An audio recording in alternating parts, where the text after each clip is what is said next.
ఒక్క నాయకుడిపై ఇన్ని హత్యా ప్రయత్నాలు జరగడం అనేది చరిత్రలో ఎక్కడా చూడనిది. అది కూడా ఒక నార్మల్ సాదా సీదా ఒక వ్యక్తో, ఒక దేశమో కాదు, ప్రపంచానికే ఒక గొప్ప సైనిక శక్తిగా ఉంటూ ఆర్థిక వ్యవస్థలో బలోపేతంగా ఉన్న అమెరికా ఎంతోమంది గూఢాచారులు పంపిస్తూ ఎన్నో రకాలుగా చంపడానికి ప్రయత్నించిన, నా చావు నా చేతుల్లోనే ఉంది అంటూ సవాలు విసిరిన ఒక గొప్ప వీరయోధుడు 638 హత్యా ప్రయత్నాలు జరిగించాడు.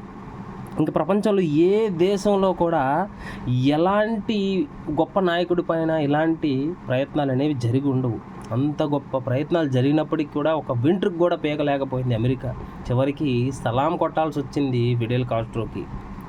పూర్తి ముసలివాడు అయిన తర్వాత, అంటే 90 ఏళ్ల వయసులో అనారోగ్యంతో చనిపోయాడు తప్ప ఇన్ని కుట్రలు అమెరికా గూఢాచారులు పెట్టినప్పటికీ ఏమీ చేయలేక ఫిడెల్ కాస్ట్రో ముందు తల వంచింది గొప్ప దేశం, అగ్రరాజ్యం.